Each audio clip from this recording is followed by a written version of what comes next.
오늘 예배 자리에 나오신 여러분들을 사랑하고 축복합니다. 우리가 인간으로 살아간다는 것은 만만하지가 않습니다. 기쁘고 행복한 순간도 있지만 정말 우리가 사는 것이 내 뜻대로 되는 게 아니구나 이런 것을 참 실감할 때가 많습니다.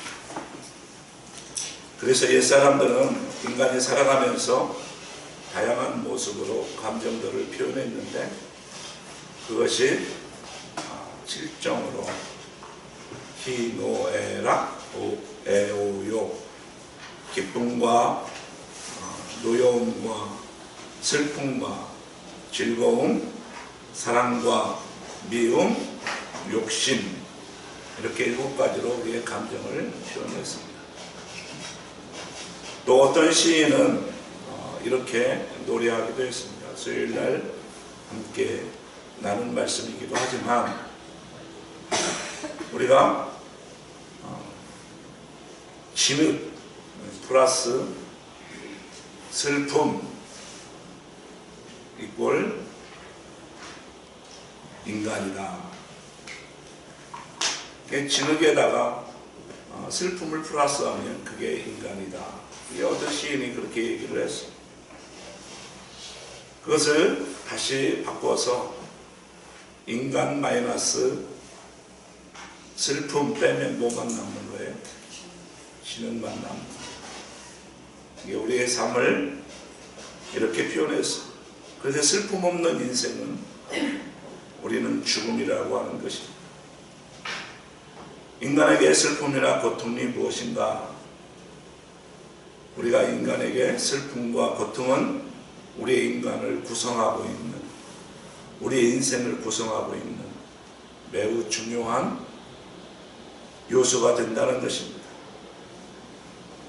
슬픔은 우리를, 때때로는 우리의 슬픔은 우리를 고통스럽게 하지만 우리 이 세상에서 슬픔 없는 인생은 존재하지 않습니다.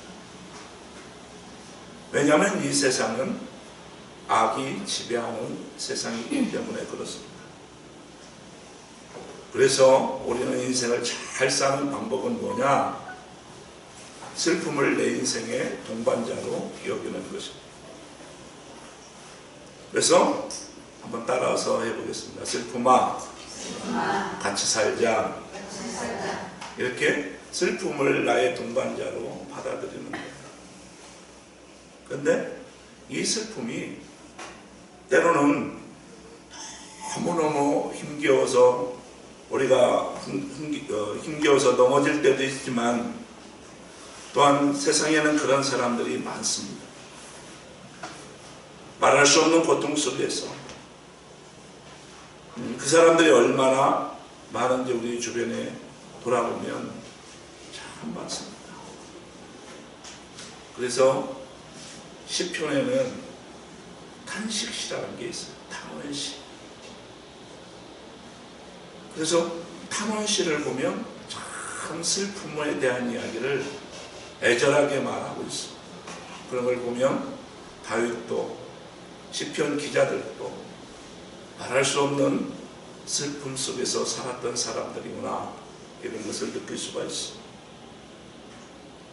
그런데 그 시편, 그 탄식시 속에는 뭐가 있느냐? 원망, 두려움, 또 분노, 이렇게 고통, 이런 걸로 시작이 돼요. 가령 시편 6편을 보면 2절에 여호와여 내가 수척하였어. 내게 은혜를 베푸소서. 여호와여 나의 뼈가 떨리오니 나를 고치소서. 나의 영혼도 매우 떨리나이다. 여호와여 어느 때까지입니까? 이렇게 시작해요. 내가 뼈가 마른다는 거예요. 뼈가 마른다. 그리고 나의 뼈가 떨린다고 해요.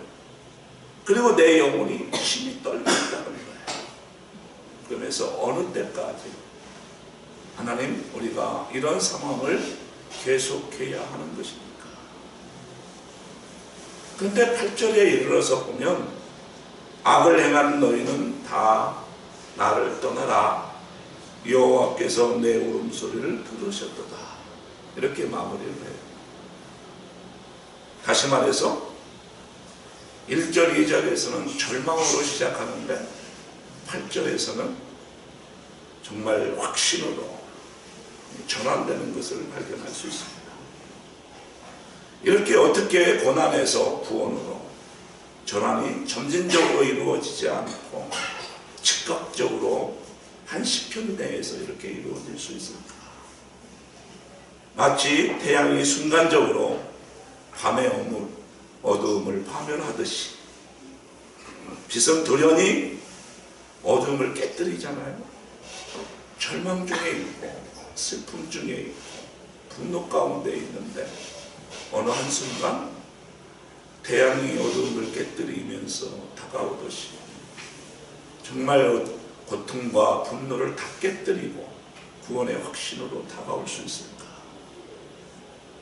여러분, 이 세상에서 빛의 속도보다 빠른 게 뭐가 있을까요? 빛의 속도보다 생각의 속도가 훨씬 빠르다. 지금 내가 화성을 생각하고 있으면 나는 지금 화성에 가 있는 거예요. 빛의 화성까지 가려면 얼마나 많은 시간이 걸리겠어요. 그렇지, 우리의 생각의 속도도 한순간 이렇게 분노와 원망과 슬픔 가운데 있다가도 한순간에 이렇게 환희와 기쁨과 소망으로 바뀔 수 있다고 하는 것입니다. 어떻게 이런 변화가 일어날 수 있을까? 어떻게 인생이 극적으로 이렇게 변화할 수 있을까? 그런 사람들이 몇몇 사람들이 있어요. 그렇게 그리스도인들을 핍박하고 미워했던 사람, 한순간 하늘에서 빛이 비치니까 어떻게 돼요? 복음을 전하는 사람으로 이렇게 전환이 되는 거예요. 놀랍지 않습니까? 그렇게 분노에 사로잡혀서 살인의 현장에서 정말 이 어떤 화해 현장에서 기쁨과 사랑의 전도사로 바뀌어지는 거예요.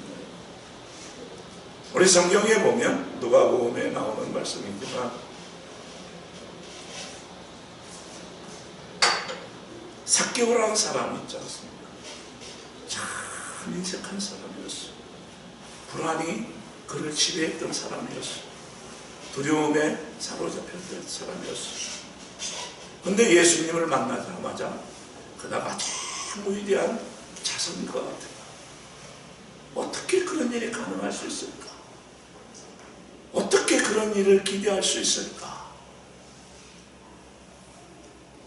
이런 사건들로 성경은 가득 차 있어요. 물리적인 변화라고 하면 모르지만 우리의 인간 속에 이런 화학적인 변화가 어떻게 일어날 수 있을까?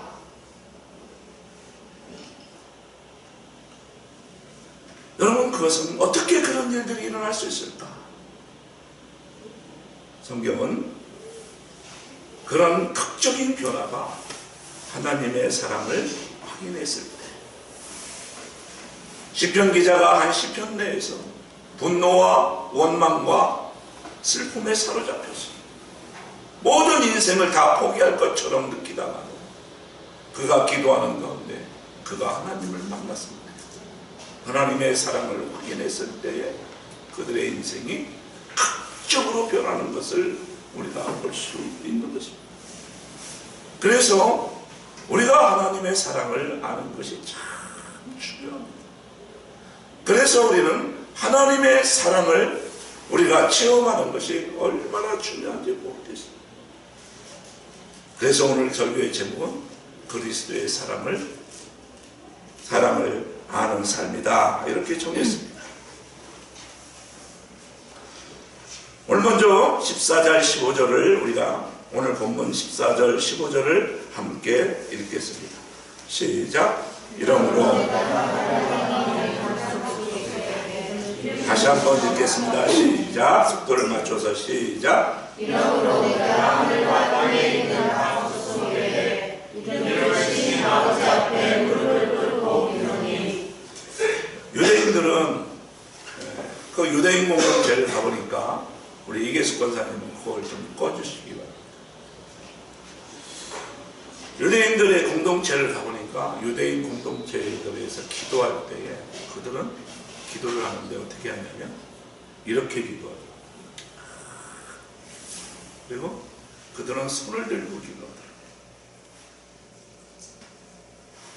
어쩌면 바울도 그렇게 기도했는지 모르겠어요.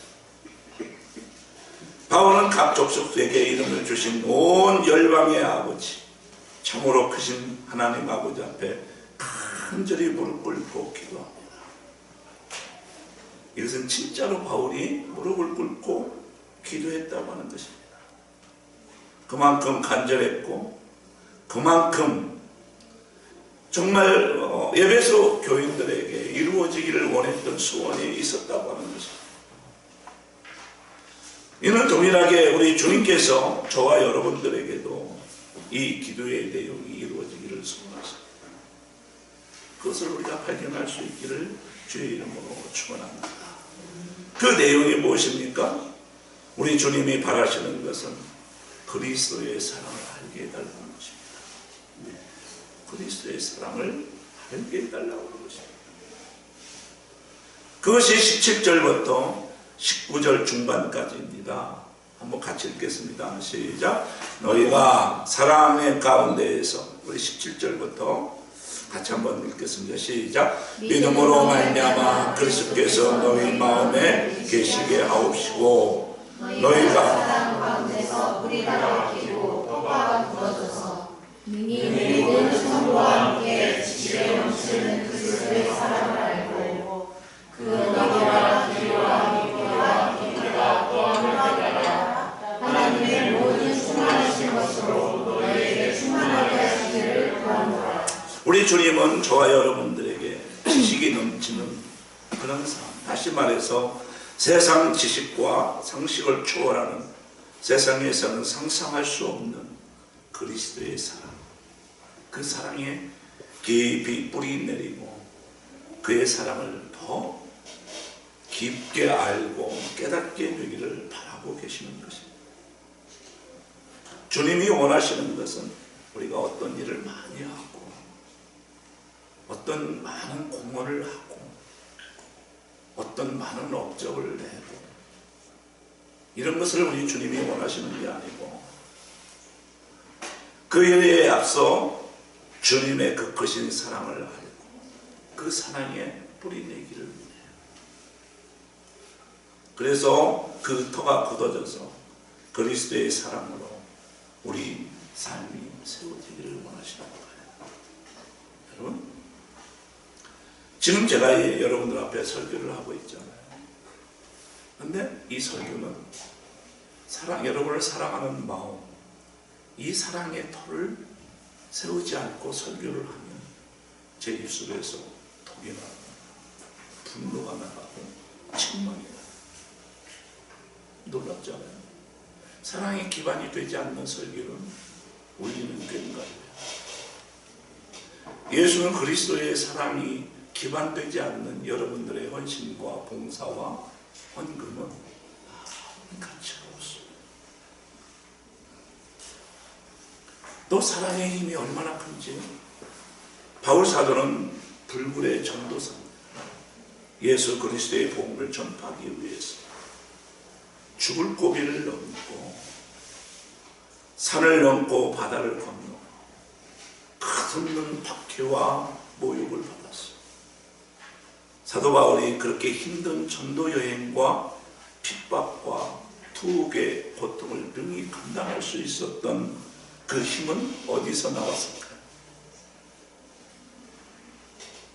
만약에 그 사랑이 기반이 되지 않고 자기의 열정과 자기의 비전과 자기의 뜻을 이루기 위한 것이라고 하면 바울 사도 앞에 찬바람이 나서 감히 설 사람이 없을 것입니다. 이렇게 정말 말할 수 없는 핍박과 투옥과 고통을 감당할 수 있었던 힘은 바울 사도가 우리를 사랑하는 그리스도의 사랑에 터를 두고 있었기 때문에 그 일을 감당할 수 있었어. 그래서 그는 그리스도의 사랑이 나를 강물하시는 거다, 이런 고백을 합니다. 그리스도인들의 신앙의 참된 힘은 뭐예요? 사랑에 기반해야 돼. 그리스도의 사랑에 기반되지 않으면, 기반되지 않는 사랑은 우리 고린도전서 13장에서 말하는 대로 울리는 꽹과리가 되고 너에게 아무것도 아니라 하는 것입니다. 여러분, 우리는 사랑하면 무슨 생각이 납니까? 약하고 여성적이고 감성적인 것으로 생각하기 쉽습니다. 그러나 사랑은 어떻게 해요? 충분하다. 그건 제 얘기가 아니라 어떤 위대한 위인들이 그렇게 말한 게 아니고, 소설가들이 말한 게 아니고, 아가서 솔로몬이 8장 6절에 사랑은 죽음보다 강하다. 여러분, 사랑의 힘이 얼마나 큽니까? 야곱이 라헬을 얻기 위해서 7년 동안 머슴살이를 했지만 그 고달픈 세월 불과 수일처럼 여겼다, 이렇게 고백합니다. 그래서 사랑은 뭐예요? 허다한 죄를 다 쫓는 거예요.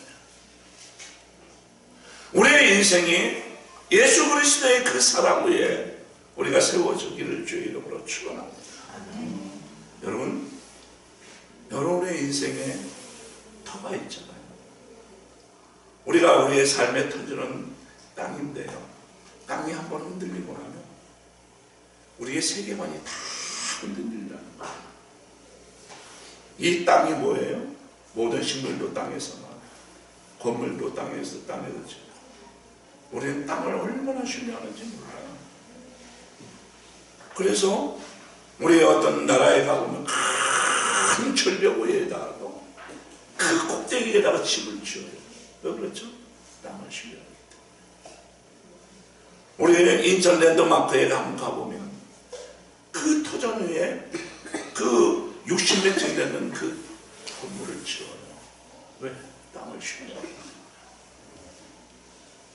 여러분들에게 인생의 터는 무엇입니까?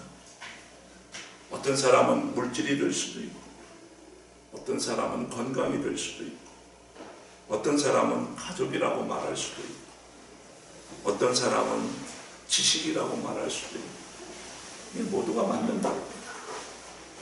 그런데 말입니다, 사랑이 없는 물질의 풍성함, 사랑이 없는 가족, 사랑이 없는 지식, 사랑이 없는 행위들, 이렇게 한번 말하면, 야, 사랑이 내 건강의 기반이고, 내 가족의 기반이고, 내 재물의 기반이고, 내 삶의 기반이고, 이런 것을 우리가 쉽게 알 수 있습니다. 사랑이 없는 가족을 생각해 보십시오. 사랑이 없는 물질은 막, 내 사랑이 없어요. 그 가정 생각해 보세요. 지식은 아인슈타인보다 더 많아요. 그런데 사랑이 없어. 거기서 뭐가 나와요? 원자탄이 나오는 거예요.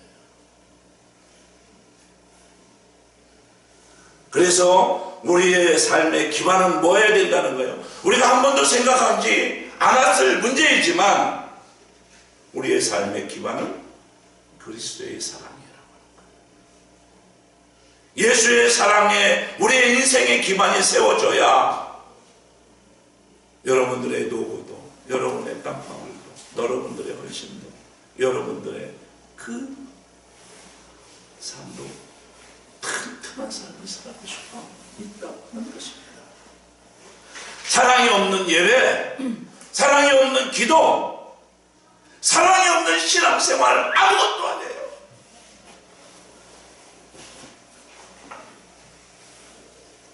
우리의 모든 인생의 터전은 사랑의 기반을 합니다.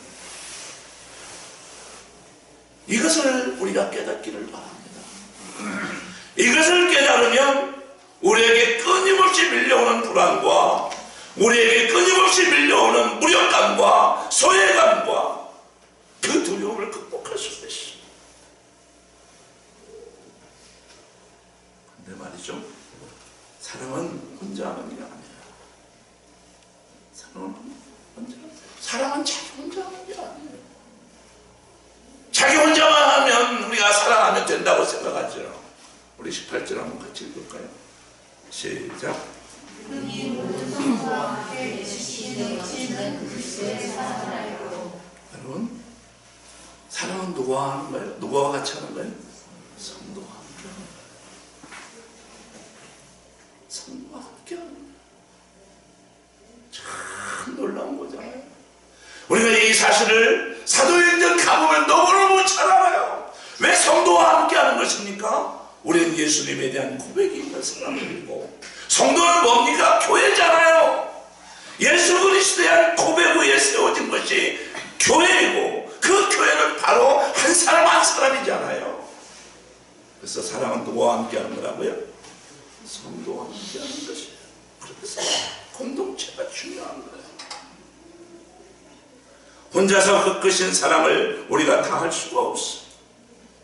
서로의 만남과 교제를 통해서 우리는 예수 그리스도의 사랑을 더 깊이 알아갈 수가 있는 것입니다. 저는 얼마 전에 깨달은 게 있어요. 시편을 공부하면서 깨달은 게 있어요. 여러분, 사랑은 배우는 거구나. 저는 사랑을 잘 배우지 못했어요. 그래서 우리 아내가 가장 낯설게 다가올 때가 있었어요. 생일이었는데 케이크를 사왔어요. 근데 내 인생에서 케이크를 받아본 적이 없었어요. 근데 케이크를 받는 게 지금도 쑥스러워요. 사랑은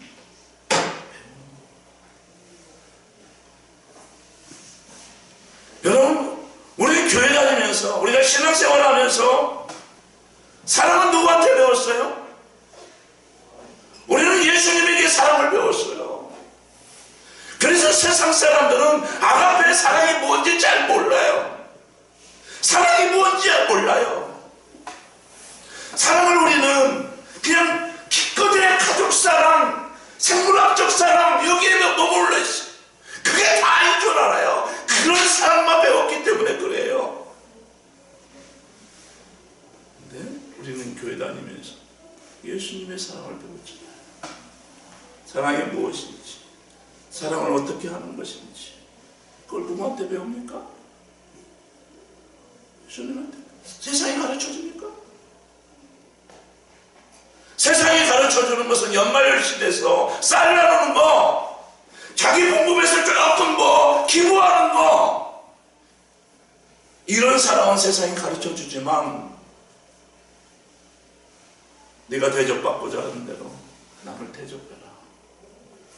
이웃을 내 몸과 같이 사랑하라. 누가 가르쳐줬어? 예수님이 가르쳐주셨죠. 우리는 예수님을 등에서 십자가의 사랑을 가르쳐주셨어요. 사랑은 이렇게 하는 거야.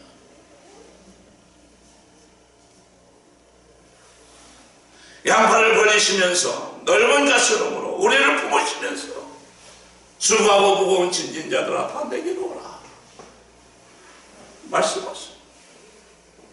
모든 인류를 수용할 만큼 넉넉한 사랑이에요.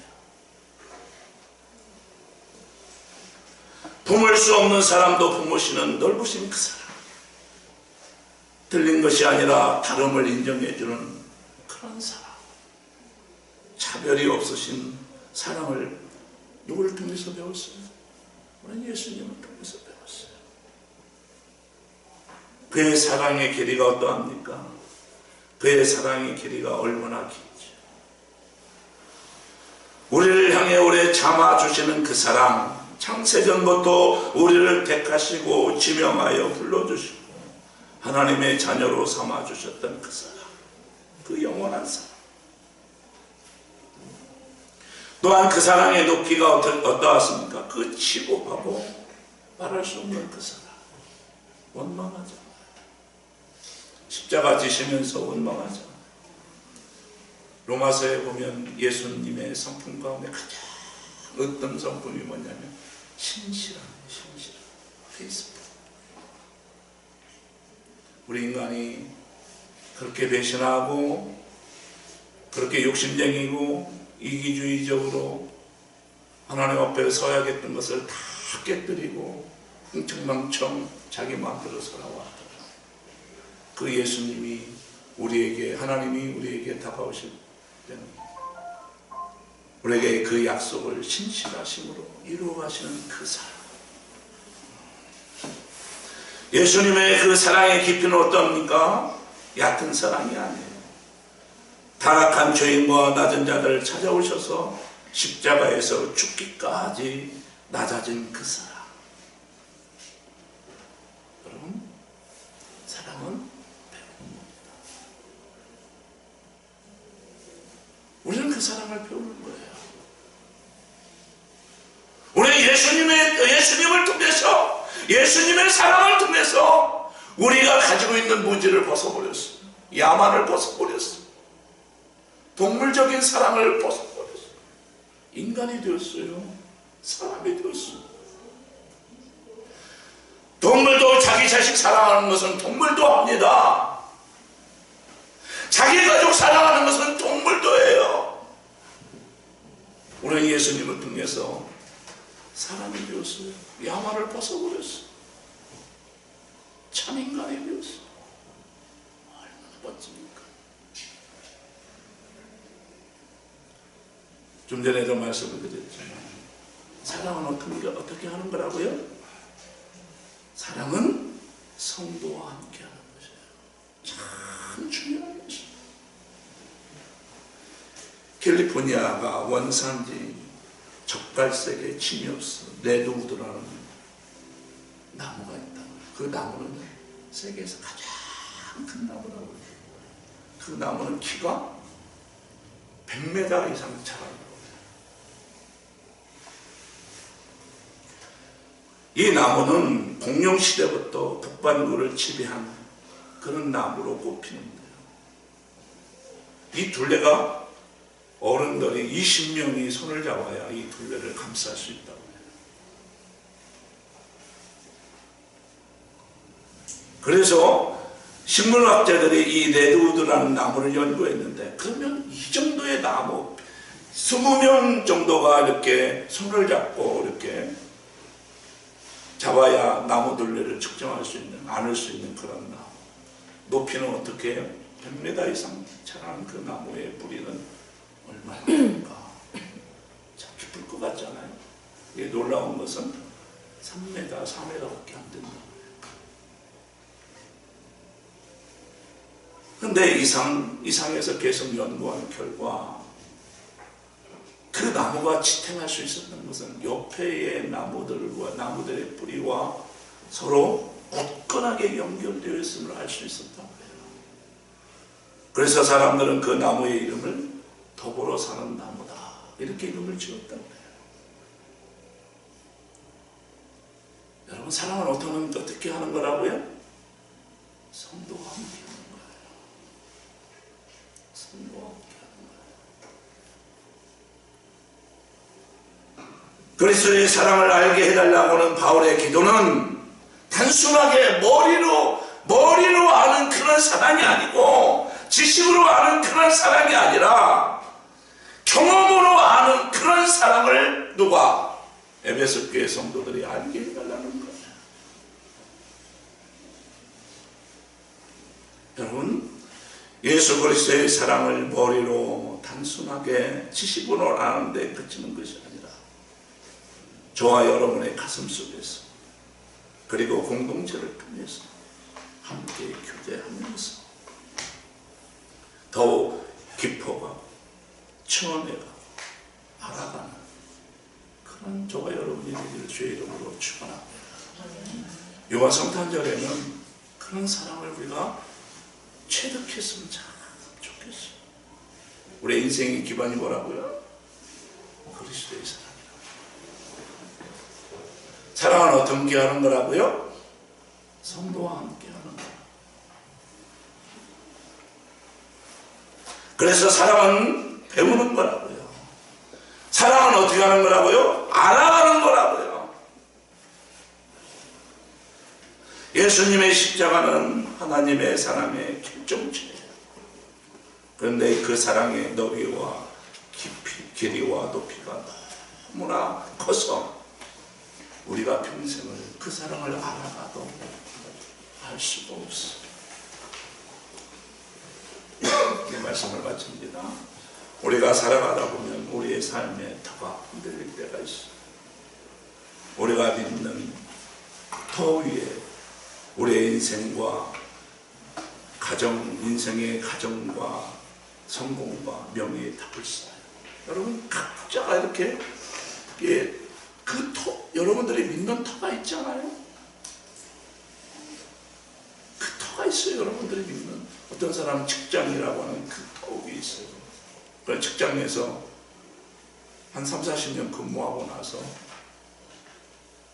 어떤 장로님의 고백이에요. 삼성에서 30년 근무해서 돈은 많이 벌었어. 근데 자기가 할 수 있는 게